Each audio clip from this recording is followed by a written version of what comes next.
할렐루야. 11월 17일 월요일 매일 성경 묵상입니다.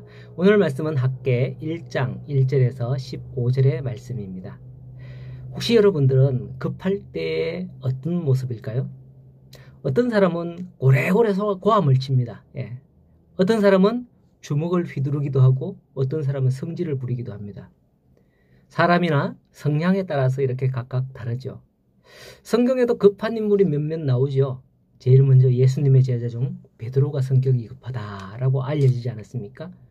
바다 위로 걸어오시는 예수님을 보고서 겉옷을 걸치고는 물을 뛰어내렸던 그런 사람이었죠.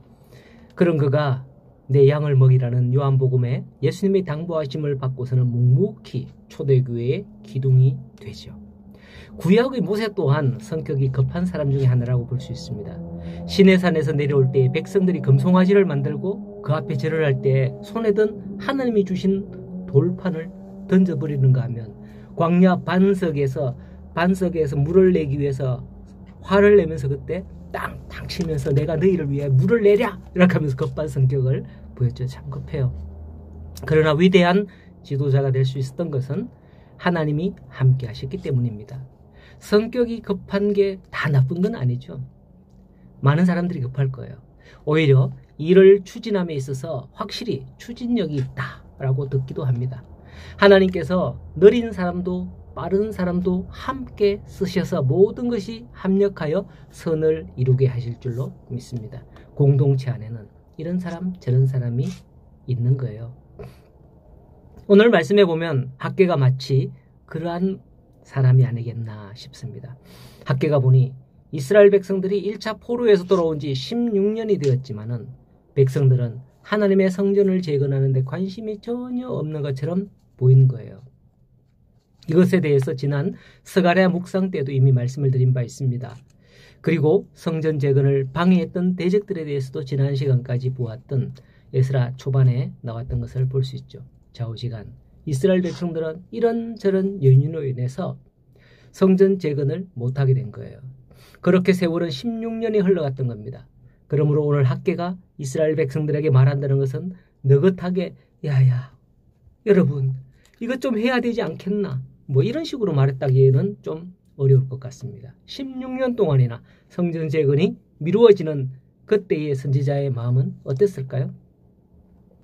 엊그제 뉴스에 보니까 부산의 한 아파트가 공정률 90%를 내려놓고는 코로나 이후로 이런저런 이유로 완공을 차일피일 미루고 있다라는 보도와 함께 분양자들은 이자만 하더라도 수십억 원을 지출하고 있다라는 뉴스가 보도되었습니다.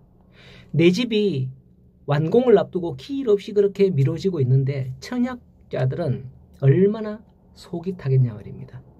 그런 경우라면 그들은 뭐든지 다 할 거란 말이죠. 학개 선지자도 그런 마음이 아니었을까 생각됩니다. 2절에 보면 백성들이 말하기를 여호와의 전을 건축할 시기가 이르지 아니하였다라고 했답니다.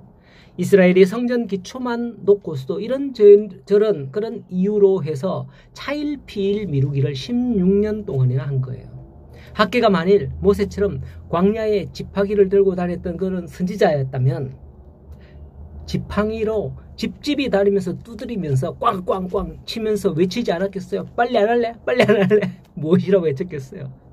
4절에 이 성전이 황폐하였거늘 너희가 이때에 판벽한 집에 거주하는 것이 옳으냐? 9절에 내 집은 황폐되었을 때 너희는 각각 자기 집을 위하여 빨랐습니다.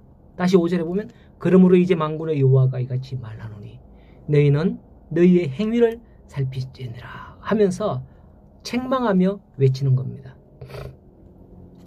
이 학개의 외침이 어떤 마음과 어떤 성격이었는지 볼까요? 6절에서 9절 말씀에 쭉 나옵니다. 너희가 많이 뿌릴지라도 수확이 적으며 먹을지라도 배부르지 못하며 마실지라도 흡족하지 못하며 입어도 따뜻하지 못하며 일꾼이 삭슬 받아도 구멍 뚫어진 지갑에 넣는 것과 같고 너희가 많은 것을 받았으나 도리어 적었고 너희가 그것을 집으로 가져갔으나 내가 불어버렸노라 라고 합니다. 이건 뭐죠? 일명 저주같이 들려요. 선지자가 왜 이러지? 축복은 그냥 백성들에게 저주하며 성전 재건을 빨리 해라 라고 하는 것까지 들립니다. 이걸 들은 사람 중에는 우리가 이제까지 이런 것이 저 학계 선지자처럼 하나님의 말씀을 듣지 않아서 그런가? 그렇구나.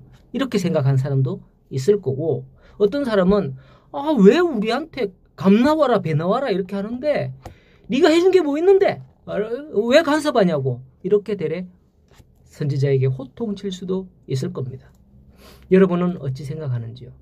뭐 이런 상황이 없다고 생각하니 뭐 잘 모르겠죠?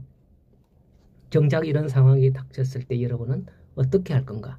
항상 마음에 지니고 여호와 하나님을 믿고 섬기기를 바랍니다. 저는 우리 애들 어릴 때에 아내랑 이렇게 기도한 게 생각납니다. 하나님, 우리가 교회에서 받는 사례가 얼마 되지 않았지만은 하나님께 늘 먼저 감사하겠습니다. 그러니 우리 아이들이 아파서 병원 가서 병원에다가 돈 주는 것보다도 그 돈 차라리 하나님 앞에 헌금 드리는 게 안 낫겠습니까? 이렇게 할 수 있도록 우리 아이들에게 건강을 주세요 라고 기도했던 게 생각이 나요. 아무리 그거 아껴도 하나님께서 한번 부르시면 그 돈 몇십 배 날아가거든요. 덕분에 우리 애들이 큰 병 나지 않고 지금까지 잘 자라왔습니다. 오늘 학계는 이스라엘 백성들에게 너희가 그것을 집으로 가져가서는 내가 불어버렸노라 그렇게 외치는데, 그게 저주같이 들리지만은 그게 학계 선지자를 보내신 하나님의 마음이에요. 13절에 그때의 여호와의 사자 학계가 여호와의 위임을 받아 백성에게 말하되 라고 하는 겁니다. 오늘 우리가 먼저 해야 할 우선순위가 뭘까요? 혹시 우리는 이스라엘 백성들처럼 아직 때가 되지 않았다, 내가 아니라도 된다 라는 그런 생각을 하십니까? 그러한 때 학계에 선포하는 말씀에 경각심을 가지시기를 바랍니다.